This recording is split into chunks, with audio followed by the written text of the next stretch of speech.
sighed. She's someone else's wife, my son. Do you not understand? She is the mother of his sons. It is his child she suckles at her breast. Forget her. But Lalji's heart was too full, so full that he was past listening. Does she ever ask about me? The old woman sighed again. Oh, you foolish boy, who can tell the secrets of a woman's heart? Overwhelmed by his feelings, Lalji decided to step out to get some fresh air and clear his head. As he walked out and headed towards the old neem tree, he paused, for there was someone already sitting on the swing. He took a few tentative steps to see who it was, then stopped. It was Reshma. His heart hammering, Lalji walked towards her. Reshma turned with a start at the sound of the approaching footsteps, and seeing him, quickly rose from the swing. Lalji thought she was alone, but he was mistaken. A little boy was tugging at her chanya, and she had a baby in her arms. The sight unsettled him. What had he expected? That she would be waiting for him untouched all these years, her marriage miraculously unconsummated? How many times in these past years had he yearned to see her again, dreamt about this moment, fantasized about how she would come into his arms, how they would confess their love over and over. But now that the moment was so unexpectedly here, Lalji found himself speechless. Reshma paused as though in mid-flight, like a hunted gazelle. She opened her mouth to say something but closed it again, the words unsaid. She looked down and then, for a fleeting moment, permitted herself to meet his gaze. She looked ethereal. Motherhood suited her, Lalji thought with a twinge. Motherhood and sorrow, for there was a softness in her face that only sorrow brings.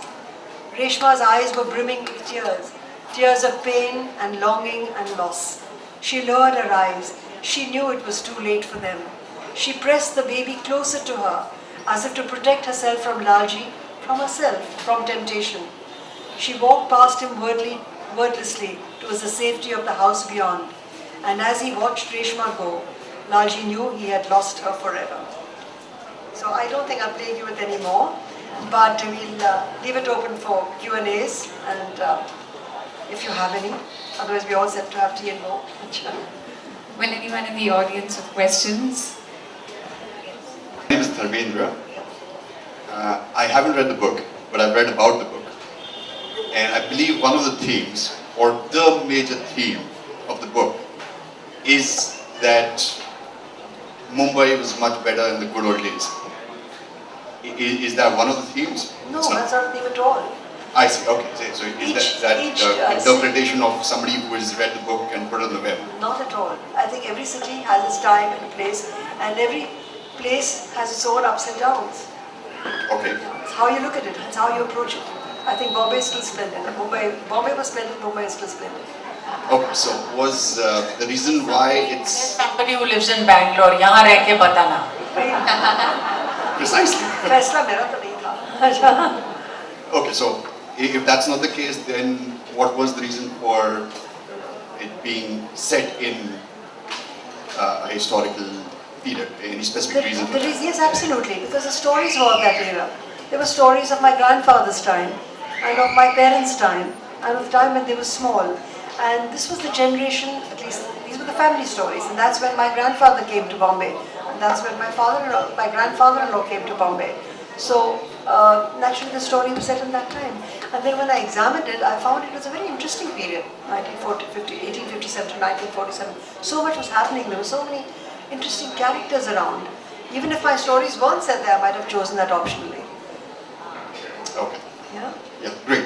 Because if you would have said that it was because those were the good old days and now we're in a bad new days, now we're in the good new days. I would have wanted your personal opinion. That's the reason I asked the question. I think we're now in the good new days. Oh, great. I completely agree with you.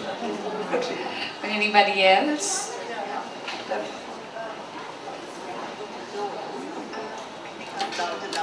No. Okay.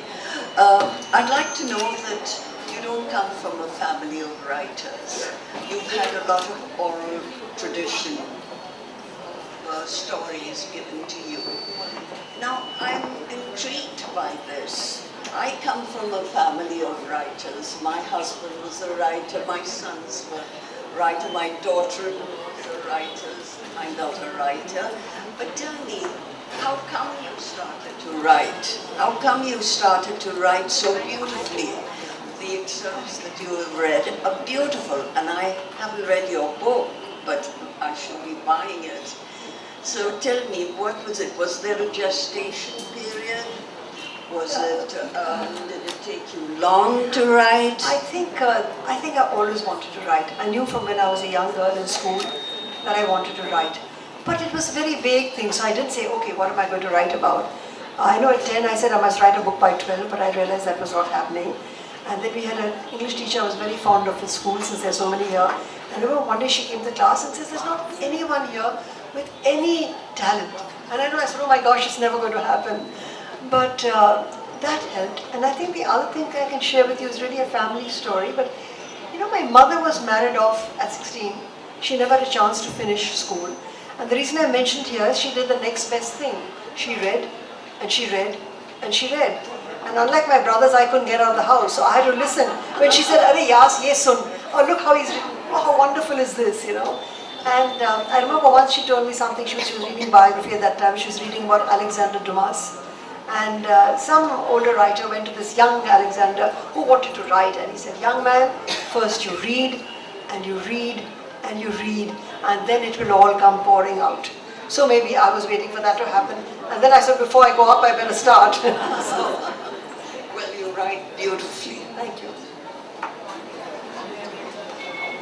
She is a writer because nobody else in her family is. Because you get so intimidated when everybody is a writer in your family that you never really pick up pen to paper.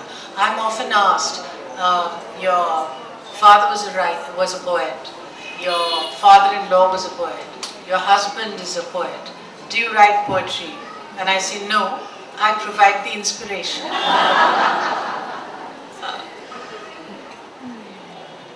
Anybody else with questions? Very well I can't said. believe all these garrulous Queen Mary girls and all the rest, you know, don't have questions.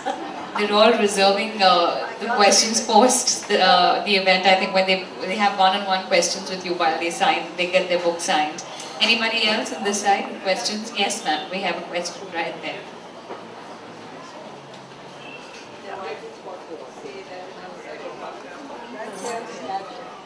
Yeah, I just wanted to say that it seems to have such a wonderful feeling of nostalgia.